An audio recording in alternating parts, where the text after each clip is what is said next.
મળે છે એ વાત સાચી છે, પણ આ બે હોય તો પછી બીજી છે ભક્તિ અર્ચન. અર્ચનમાં ઘણાને રસ હોય છે. અર્ચન કરવું એટલે આપણે ઘરે એક નાનું એવું મંદિર હોય, એમાં પૂજા પાઠ થતી હોય, દીવાબત્તી થાય, એને ભોગ ધરાવાય અને આરતી થાય, નિવેદ ધરાય, પણ એ સાક્ષાત છે, આ મંદિરમાં સાક્ષાત વિરાજમાન છે એવી ભાવનાથી થતું હોય. પેલી એક વાત સાંભળી છે કંઈક, એ બહુ મને બહુ યાદ નથી, પણ એનો અગાઉ બની ગયેલી વાત છે દક્ષિણમાં, કે એ રોજ દૂધ પાતા હતા એના બાપુજી, એટલે દૂધ ધરતા હતા.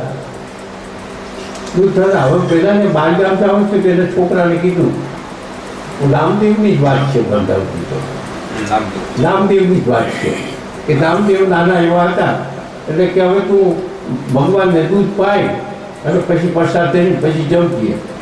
એટલે બાપા ગયા બહાર ગામ. બહાર ગામ ગયા એટલે કે તમે બાપાનું દૂધ પીતા હતા, મારું કેમ નથી પીતા? એ રોજ ધરતા હતા, તમે એનું પીતા હતા, મારું કેમ નથી પીતા? બાપા તો એટલું કીધું હતું કે ધરે એટલે સામાન્ય રીતે ધરીને આપણે પી જવાનું એમ નહીં, ભગવાનને પાઈએ. તો તમે કેમ નહીં પીવો તો હું નહીં પીવું, હું નહીં ખાવ પીવું. આવી બધી પ્રખર હટ થઈ ભગવાનને આવીને પીવું પડશે. રોજ પીવું જ્યાં સુધી બાપા એટલે આ શ્રદ્ધા, આ શ્રદ્ધાપૂર્વકનું હોય તો એ રીતે અર્ચન, એ અર્ચનથી પણ ભક્તિ થાય છે, પરમાત્મા મળે છે. પછી વંદન. વંદનમાં ગંગા સતીએ કીધું, શીલવંત સાધુને વારંવાર બંધુને કહ્યું. શીલવંત સાધુને વારે વારે ગમીએ પાનભાઈ.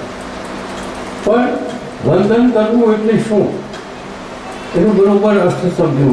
વંદન કરવું એટલે પગે લાગવું, એ તો ઠીક છે પગે લાગવું, પણ એની અંદર વિજ્ઞાન સમાયેલું છે. વંદનની સાથે એમાં બે વિજ્ઞાન છે. એક વંદન કરવું એટલે અહંકારને નમાવવું, માથું નમાવવું. અહંકાર જ્યારે એને અહંકારને મારે તો જ માથું નમે, નકર તો અહંકાર જેનો હોય ને એ માથું ન નમે. શરણે જો તમે મને કંઈક બોધ આપો, અને બોધ આપવામાં અહંકાર હોય ત્યાં સુધી બોધ મળે નહીં, પણ જ્યારે અહંકાર નબળો પડે અને મને માથું નમે તો અહંકાર નબળો પડ્યો કહેવાય. ભગવાને ગીતાની અંદર પણ જ્યાં સુધી અર્જુન નહોતો નમ્યો ને ત્યાં સુધી ગીતા શરૂ નહોતી થઈ. અર્જુન એમ કીધું કે હવે હું તમારો દાસ છું, તમે મને હવે મારું કલ્યાણ થાય એવું કહો. ત્યારે ભગવાન હસ્યા, હવે દીકરો બરાબર કાબુમાં આવ્યો. પછી એને બોલ શરૂ કર્યો. તમને ખ્યાલ હોય તો પરિવારની વાત કરી આપણે. અહંકાર કેવો હતો અર્જુનનો? ભગવાન તો ત્યારથી જાણતો નથી કે આ મારા હાળા છે, પણ આ ભગવાન છે એવું નહોતા જાણતા. એટલે રથ બધો તૈયાર થઈ ગયો અને યુદ્ધના બે છેડા, બે ભાગ જુદા જુદા થઈ ગયા. એટલે અર્જુન ઊભો થયો અંદર. હે કૃષ્ણ, આ શબ્દો હું બોલું છું એ જ ગીતામાં છે. હે કૃષ્ણ, મારો રથ એવી એવી જગ્યાએ ઊભો રાખો કે મારે કોને કોને મારવા છે. તો કેટલું બધું અહંકાર આવ્યો. હે કૃષ્ણ, મારો રથ એવી જગ્યાએ ઊભો રાખો કે મારે કોને કોને મારવા છે. ભગવાનને શું કે આને અહંકાર આવ્યો, મારે કોને કોને મારવા છે. પણ છતાંય હૃદય કોમળ ભગવાનનું કે આ અહંકારયુક્ત જો મારશે તો આખા લશ્કરનું પાપ એને લાગશે, આખા બધું જે મરણ થાય છે. મારે કોને કોને મારે કરતા ભાવ આવ્યો. મારે કોને કોને મારવા છે કરતા ભાવ. હવે કરતા ભાવથી જો યુદ્ધ કરે તો એ બધો સંહારનું પાપ લાગે. આને અહંકાર તો આવ્યો છે, પણ હવે જો આનો અહંકાર સાથે રાખીને જો મારશે તો આને આ કેટલા જન્મ નરકમાં જશે. આનો અહંકાર તમારે મારવો પડશે. એટલે એનું પાછું યાજ્ઞાનું પાલન કર્યું. તેને રથ લઈ અને બરોબર ભીષ્મ પિતા, દ્રોણાચાર્ય, કૃપાચાર્ય આ બધા ઊભા હતા. જ્યાં રથ ઊભા છે અને એની બદલે ત્યાં જઈને રથ ઊભો રાખી દીધો. ભગવાન બહુ બુદ્ધિશાળી. ત્યાં બધા રથ ઊભો રાખ્યો અને પછી કીધું અર્જુને કે જો તાર કોને કોને મારવા છે જોઈ લે. હવે જો નજર કરે ત્યાં તો ભીષ્મ પિતા, દ્રોણાચાર્ય ગુરુ, કૃપાચાર્ય કુળ ગુરુ સબ થઈ ગયું. મારે આને મારવાના છે. આ તો મારા ગુરુ છે, આને તો મને બાળ વિદ્યા શીખવાડી, એને મારે મારવા. આ તો મારા કુળ ગુરુ છે, આ તો પિતા છે, ભીષ્મ પિતા છે, મારા દાદા છે, એના ખોળામાં તો હું રેમો છું, એને મારે મારવા. ભગવાને બરાબર યુક્તિ કરી કે તારે કોને કોને મારવા છે જોઈ લે. બતાવી દીધા. કે પછી હવે હું નહીં મારું. એટલે ભગવાને જે ધાર્યું હતું એનો અહંકાર મારવો હતો, પણ આ તો હાવ પાણી ગઈ. હાવ પાણી ગઈ ગયો કે હવે તો હું ભિક્ષા માંગીશ, હું આ નહીં કરું. બ્રાહ્મણની જેમ ભિક્ષા માંગી મારું બોલીશ, હું કરીશ, પણ હું આ કામ નહીં કરું. એ પાછું તો બીજી ઉપાધિ થઈ ભગવાનને. બીજી ઉપાધિ થઈ કે આ યુદ્ધ તો કરવું જ જોઈએ. એટલે વળી પાછું એને આ કર્મયુગ કર્મયુગ પેલું સાંખ્ય યોગ સમજાવ્યો અને પછી કર્મયોગ શરૂ કર્યો. એટલે પછી એને કીધું કે આ તું માણસ ને આ તું માણસ. ત્યારે જ્યારે ના પાડે છે ને ત્યારે સમજાવશે ને ત્યારે એમ કે પેલો સાંખ્ય યોગ સમજાવ્યો અને પછી કર્મયુગ સમજાવ્યો. ત્યારે બે યોગ વચ્ચે સમજણ ન પડી એટલે એને કીધું કે તમે હવે મારે શું કરવું એ મને કહો. આ તમે બુદ્ધિ યોગ કહો છો, ઘડી આ યોગ કહો છો, હવે હું જાણું છું, હવે મને મારું કલ્યાણ થાય એવું મને કહો, એવું પ્રમાણે કરવા તૈયાર છું. એટલે એને ત્યારે એ ભગવાન હસ્યા કે હવે આ બરોબર આવ્યો છે મેળમાં. પછી એને આખો કર્મયોગ સમજાવ્યો, પછી બધા ત્રણેય યોગ સમજાવી અને તૈયાર થયો. ત્યારે છેલ્લા જે એમાં કીધું છે હવે તમે કહેશો એમ હું કરીશ. હવે તમે જેમ કહો છો એમ હું કરીશ. એટલે જ્યાં સુધી શીશ નહોતું નહીં હું, ત્યાં સુધી એને બોધ નહોતો આપ્યો. પણ હવે એ કે હવે મારું કલ્યાણ થાય એમ કહો ત્યાર પછી શરૂ થાય. એટલે બોધ હંમેશા બંધન થાય પછી બોધ શરૂ થાય. અહંકાર બંધન એટલે અહંકાર. હવે એ સિવાય આ તો અહંકારની વાત એ મુખ્ય છે. બીજી બંધનની વાત એ છે કે સંતો મહાત્માઓ જે સાચા હોય છે એને વંદન કરવાથી શું મળે. કે સંતો મહાત્માઓના જે તપ હોય અને તપનો પ્રભાવ આંગળાના ટેરવા ઉપર હોય ને પગના ટેરવા ઉપર હોય, હાથના ટેરવા ઉપર અને પગના ટેરવા ઉપર. અને જ્યારે એને વંદન કરે ત્યારે એ જે પગે અડવું અને માથે હાથ મૂકવો, જે સંતો માથે હાથ મૂકે છે અથવા તો જે શિષ્ય હોય એને પગે આગળ અડે છે એ એનાથી એનો ઓજસ મળે છે, એનો પ્રભાવ મળે છે. એટલે વંદન બે રીતે છે. એક તો અહંકાર મારવું નું એક વંદન છે અને આ સંત મહાત્માને પગે લાગવાથી એનું ફળ મળે છે, એના તપનું એને વંદન. હવે આપણે એ છે કે જે કોઈ ભક્ત હોય તો એને પસંદ કરવાનું આવે છે કે ત્રણ યોગમાંથી આ યોગ તો પસંદ કર્યો પણ ભક્તિ યોગ પસંદ કરવો છે. તો ભક્તિ યોગમાં પછી હવે ભાઈ પહેલા શ્રવણ કે મને મજા આવે છે શ્રવણમાં હું આગળ વધું તો હાલ એમ છે. જો ગયા જન્મમાં શ્રવણથી કર્યું હોય, આગળ વધ્યો હોય તો જ થાય, તો એને શ્રવણ પકડાય, નકર શ્રવણ ન પકડાય. એવી રીતે અર્ચન પણ એ જ રીતે છે અને વંદનની પણ છે. પણ પછી છે દાસ્ય ભાવ. દાસ્ય ભાવ એટલે દાસ ભાવ. દાસ ભાવ હોય છે. દાસ ભાવની સેવા, કોઈ સંતો મહાત્માઓની સેવા, કોઈ દર્દીની સેવા, કોઈ ગરીબોની સેવા, આ એક વૃત્તિ હોય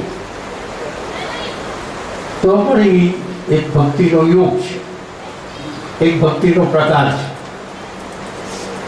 હનુમાનજીએ દાસ્ય ભાવ કહેવાય કે રામની ઠેઠ સુધી સેવા કરી, એને દાસ થઈને સેવા કરી. અને એવી રીતની જો આપણે ભાવનાઓ હોય તો આપણે ભક્તિ યોગ પકડવો, દાસ્ય યોગ. અને ત્યાર પછી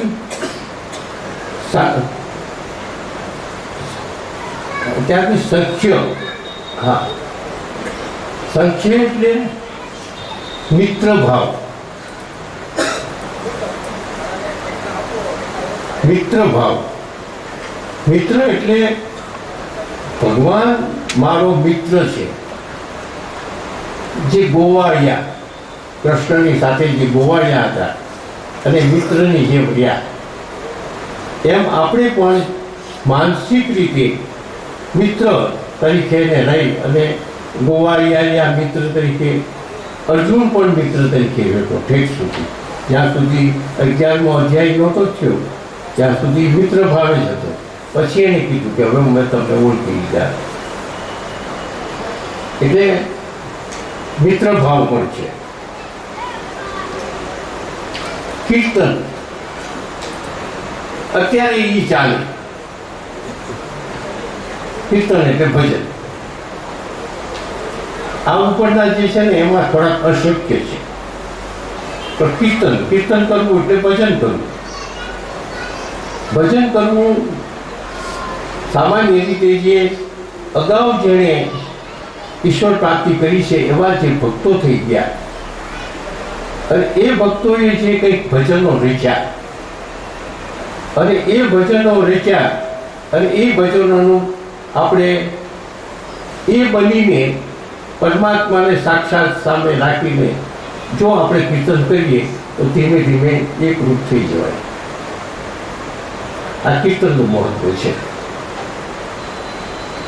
એટલે ભજનો વારંવાર યાદ કરવા, પણ માત્ર ગાવા અથવા સાંભળવા, ગાવા અથવા સાંભળીને પણ થઈ શકાય, પણ એની અંદર તદ્રુપતા થવી જોઈએ.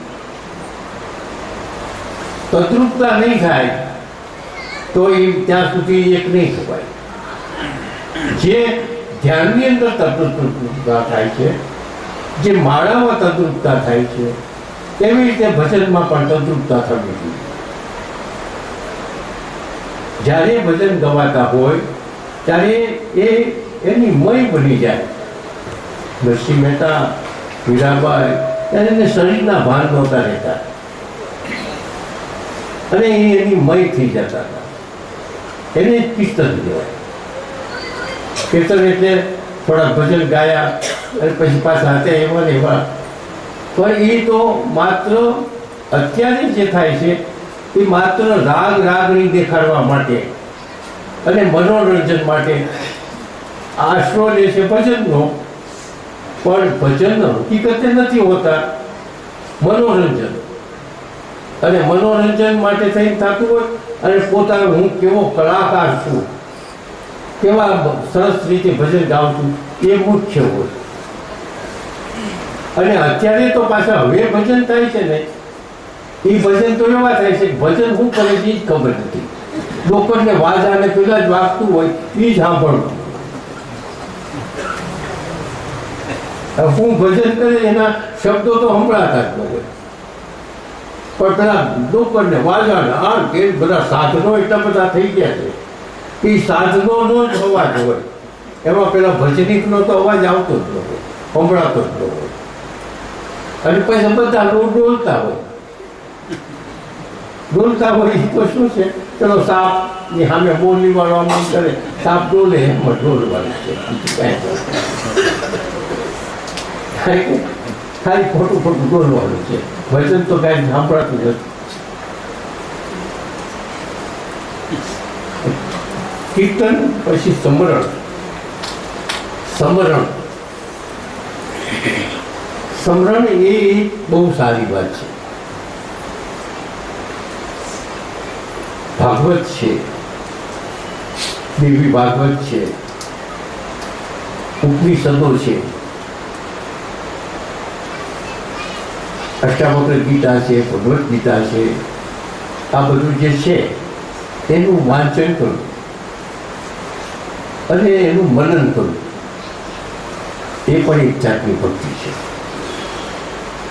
હવે આમાં થોડુંક વર્ગ છે, તદ્દન મંદ બુદ્ધિનો હોય, એનાથી કંઈક ચડિયાતી બુદ્ધિનો હોય, એનાથી ચડિયાતી બુદ્ધિનો હોય, એના કરતાં ચડિયાતી બુદ્ધિનો હોય. તો એ ક્યાં ભક્તિ માર્ગમાં કયો પસંદ કરે. હવે અમુક બુદ્ધિશાળી હોય છે અને બીજા બધા જોયા હોય તો એને વધારે સમરણ ભક્તિ યાદ એને અનુકૂળ ગણાય. સમરણ કારણ હવે સમરણમાં શું છે, કાંઈ એને મજીરા નથી લેવાના, કે પગે ઝાંઝર નથી બાંધવાના, કે તાજવાનું નથી, એને ડોકર નથી જોતા. સમરણ ભક્તિ એટલે જે કંઈક શાસ્ત્રમાં ઉપનિષદમાં કહેવાય છે અને જે કહેવાય છે એની સાથે હું કેટલો જોડાયેલો છું એ ધ્યાન રાખ.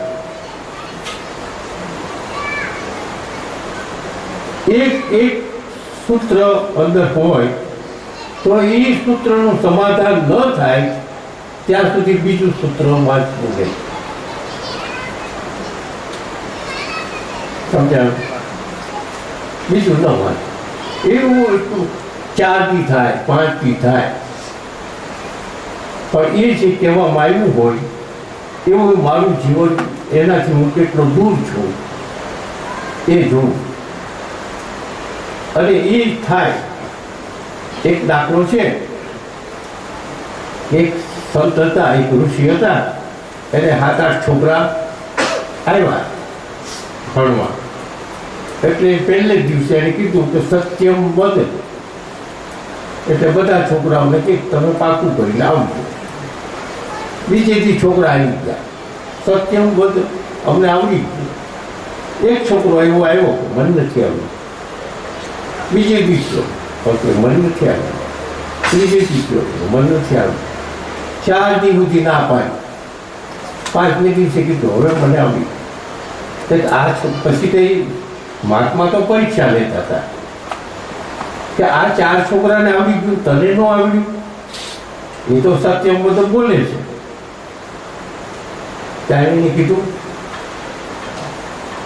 કે ઋષિવર, જ્યાં સુધી હું સત્ય બોલતા ન આવડે અને સત્ય મારું જીવન ન થાય ત્યાં સુધી હું કેમ કહું કે મને આવડી ગયું.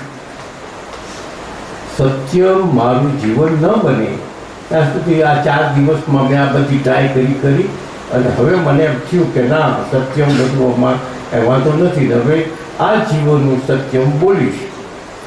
આ જીવન મરણ થાય ત્યાં સુધી હું સત્યમ બોલીશ. એ નિશ્ચય મારો પાકો થઈ ગયો અને એટલે સત્ય મને આવડી ગયું. એટલે આ જે સાધનો છે, આપણા સાધનો એટલે પુસ્તકો. એક બીજી વાત કે પુસ્તકો વાંચવા, પણ બ્રહ્મનિષ્ઠ અને શ્રોત્રિય હોય એના જ વાંચવા, બીજા કોઈના વાંચવા નહીં. એ ખાસ ધ્યાન રાખજો. બીજાએ કેટલું અંદર ગોટાળા કર્યા હોય, જે સત્ય ન હોય, અને પોતાની પ્રતિષ્ઠા વધારવા કેટલું ભેળસેળ કર્યું હોય. કારણ કે જે બ્રહ્મનિષ્ઠ નથી, જે શ્રોત્રિય નથી, એ બીજાને હું આપી શકવાનો હતો. એની લખાણ શક્તિ સારી હોય, વ્યાકરણ બહુ ઊંચું ગોઠવ્યું, શણગાર કર્યો હોય તો ભાષાનો, પણ એ આ મુક્તિ ન અપાવે, આપણા પ્રશ્નોના હલ ન થાય, આપણા પ્રશ્નોના હલ એ ન કરી શકે.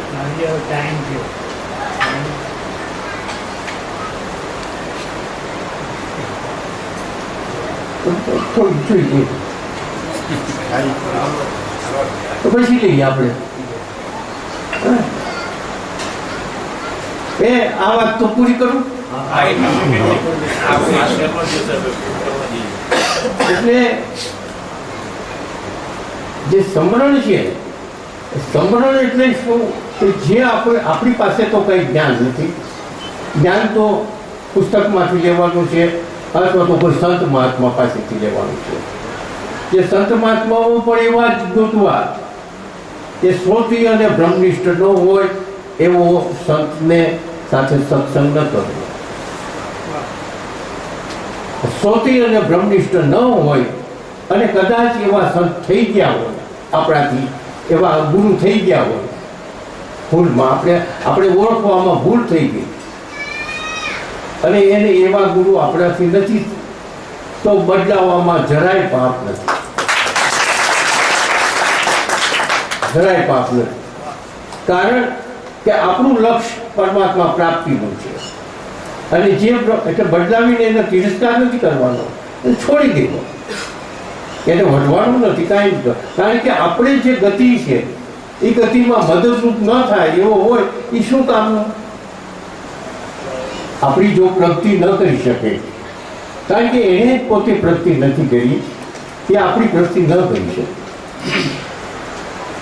તો આવી રીતે જો બદલાવાની જરૂર પડે તો બદલાવી દો, બ્રહ્મનિષ્ઠ ગોતો. ને એક બીજી વાત કે જો આપણી પ્રબળ ઈચ્છા હોય કે મારે આ ઈશ્વર પ્રાપ્તિ કરવી જ છે અને આવો સંત મારે જોઈ છે, કોઈ સંત સામે ચાલીને તમારે ઘરે આવે, ગોતવાની જરૂર પડે, ગોતવાની જવું પડે. અને એ દાખલો આમાં મીરાએ એવો દાખલો લીધો. અમારી અત્યારે આશ્રમમાં 3.5 વર્ષ તપમાં બેઠી છે છોકરી. એને નાનપણથી 10 વર્ષની હતી ત્યારે એને નક્કી કર્યું કે મારા ઘરે સંત આવે અને ગોતવા નહીં જવાનું, કહેવા નહીં જવાનું, મારે ઘરે સંત આવે એને મારે ગુરુ કરવા. અને જ્યાં સુધી નહીં આવે ત્યાં સુધી હું ઊભા જમીશ. હવે ઊભા જમીશ એટલે હવે કોઈ પ્રસંગમાં ન જવાય. એના ભાઈના લગ્નમાં જાનમાં નથી ગઈ, ક્યાંય એટલે 4 વર્ષ સુધી, એટલે 10 વર્ષની હતી ને 16 એટલે 26 વર્ષની થઈ, ત્યાં સુધી ઊભા જ જમી, ઊભા જમી. અને એટલું બધું ટપ કર્યું પછી ઉપર જમતી હતી, એમ જમીને ઉપર વહી જાય ઊભા, પછી ત્યાં બેસીને તપ કરે, પછી નીચે આવે ત્યારે એવું 35, અત્યારે 35 વર્ષની છે, 35-40 વર્ષની. એમાં મારે ફરતા ફરતા એ ગામમાં જવાનું હતું, અમારી બેનનું ગામ. પણ એના બાપા નાના એવા ગામડામાં મારે ઘરે ચા પીવા આવો, મારે ઘરે ચા પીવા આવો, એટલે એ બાપા આવ્યા કે મારે ઘરે ચા પીવા આવો. છોકરીની પ્રતિજ્ઞાની ખબર નહીં, એને ઘરે ચા પીવા ગયો, પાણીનો લોટો લઈને આવી, મારે ઘરે જે સાચું આવશે મારે શું. આજે હું 16-17 વર્ષથી ઊભા જમું છું. તમે આ કુદરતી જે આવે મને ઓળખતી નથી, કાંઈ છે નહીં, લેવા દેવા કીધું મારે ઘરે જે આવે મારા ગુરુ. એટલે હવે એકદમ ઓચિંતાનો ગુરુ કેમ થઈ જવું? જેમ ગુરુની પરીક્ષા લઈ અને શિષ્ય થવું, ગુરુ પણ બરાબર હોય તો જ ગુરુનું શિષ્ય થવું, અને ગુરુએ શિષ્યને બરાબર તપાસી અને તો શિષ્ય બનાવવું, શિષ્ય બનાવવું. મેં કીધું હું પછી કહીશ, અત્યારે તો હું તને દીક્ષા નહીં આપું. કંઈ નહીં, જ્યાં સુધી નહીં આપો ત્યાં સુધી હું બીજું પછી તો હું આવતો ગયો આશ્રમમાં કંઈક ખાટવાસમાં મારે રહેવાનું છે, કંઈક મહિનો કે મહિના ઉપર રહેવાનું છે. એ ભારતવાસમાં હતો, કંઈક 1.5-2 વર્ષ વ્યાઈ ગયા. મારી સ્મૃતિમાંથી વી ગયું, હાવ ભૂલાઈ ગયું કે આ છોકરીને મેં આ વચન આપ્યું છે, એ ભૂલાઈ ગયું. એ તો જમે જ છે ઊભા ઊભા.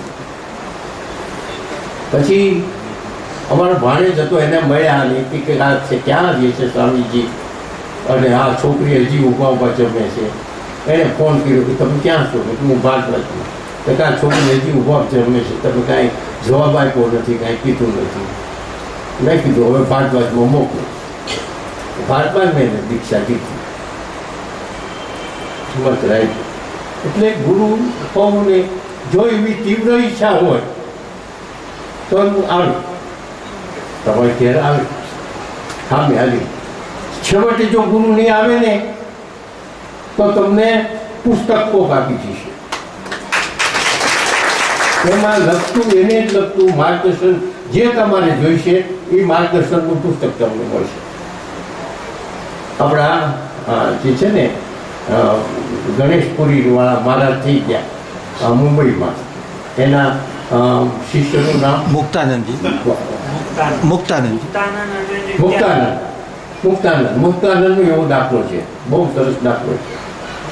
મુક્તાનંદને તપ કરતા હતા અને તપ કરતા કરતા ઘણા મહિના થઈ ગયા એની કુટિયામાં, પણ એક એને વાસનાઓ જાગી, રોકી ન શકે એવી જાગી એવી વાસનાઓ.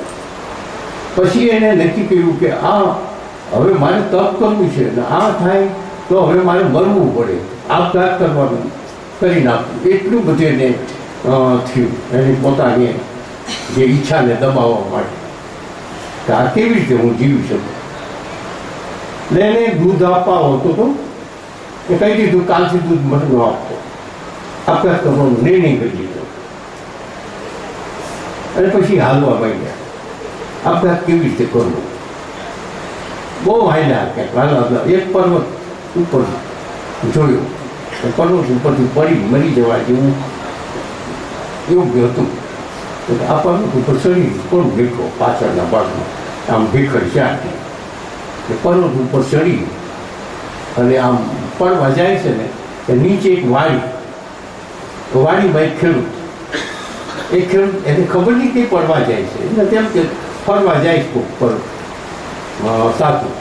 એ મારા આવો આવો નીચે આવો, એટલે એને એમ થયું કે કાંઈક સંકેત છે, પડવાનું મરવાનું બંધ રહી ગયું. અને નીચે આવ્યા, વાડી હતી સરસ, વાડીમાં મકાન હતું. સાધુ ખેડૂત કહે છે કે મારે આ કુટિયા ખાલી છે હાવ.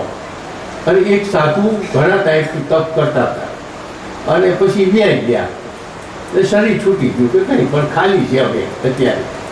તો હવે અને હું રોજ એમને ભોજન લઈને આવતો હતો 2 ટાઈમ. હવે મારે આ ખાલી પડી ગયું છે, હવે ઘણા ટાઈમથી ગમતું નથી, તમે આવી ગયો ને તો હું તમને રોજ ખાવાનું પીવાનું દૂધ વગેરે કરે. કારણ કે પહેલેથી એ જાતની ઘરેડ થઈ ગયેલી ખેડૂતને એક સાધુને રાખવું આ મકાનમાં. તો એમ થયું કે ભલે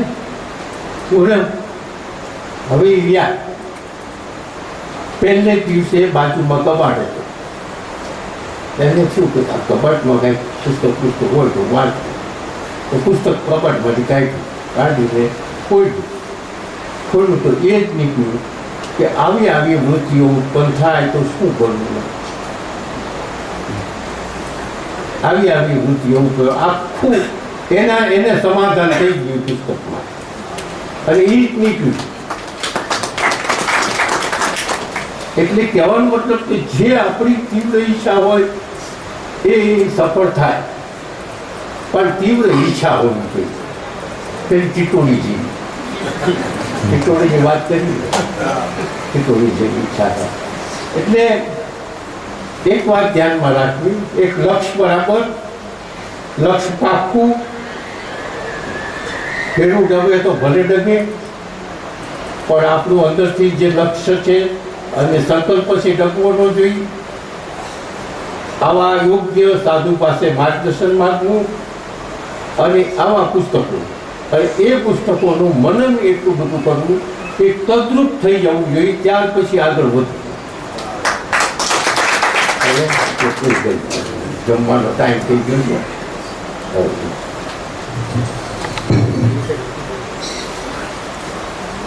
દરેક ભાઈઓને નમ્ર વિનંતી ઘડીક બેસજો સભાખંડમાં. બહેનો બધા ભાઈઓ ધીરે બેસજો. થોડુંક સન્માન સમારોહ છે તો 5 મિનિટ બધા બેસજો, પછી આપણે ભોજન લેવા જઈશું. આજનો પીરિયડ છે આ 8 થી 9:30 નો પીરિયડ છે, એટલે કોઈ જમીને જતા નહીં રહેતા. પૈસા લઈને બધા રહેજો.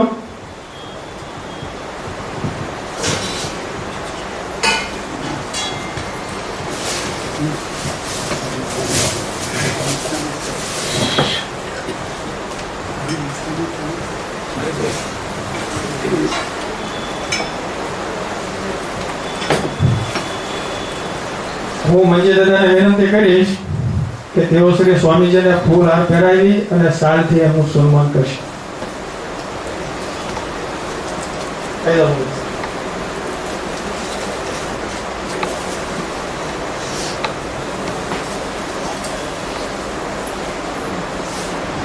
આપણે બધા તાળીઓના ગજારા છે.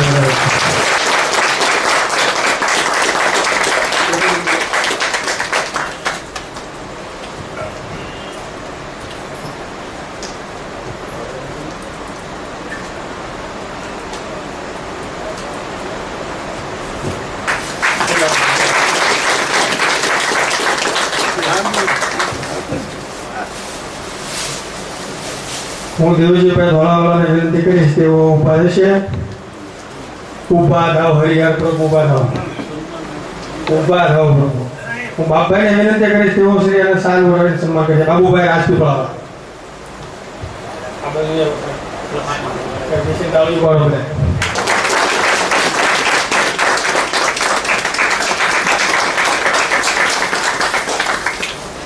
હું હર્ષદભાઈને વિનંતી કરીશ તેઓ ઉભા થશે. અને પરેશભાઈને વિનંતી કરીશ પરેશભાઈ રાજપીપળા તેઓ શ્રી એમના સારું વડાને સન્માન કરશે.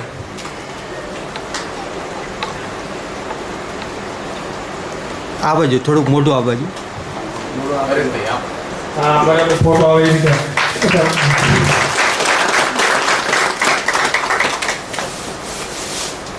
હવે હું વિનંતી કરીશ બાબુભાઈ રાખોલિયાને તેઓ ઉભા થશે અને નરેશભાઈના સાહેબ વડાને સ્વાગત કરશે.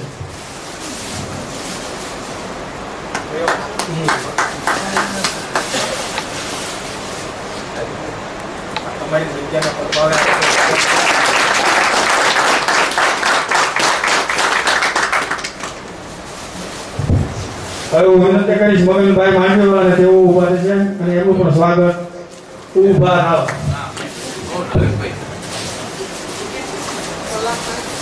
આપણા સ્વામી કહે છે કે જે પ્રેમથી કે ને એ સ્વીકાર.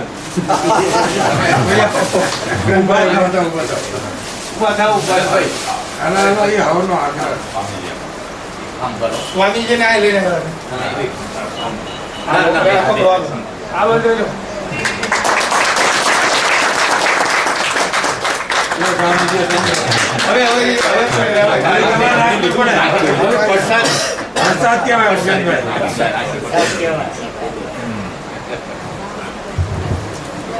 હવે બધા સ્વામીના દર્શન કરીને પ્રસાદ લેવા પધારો. હરિદ્વાર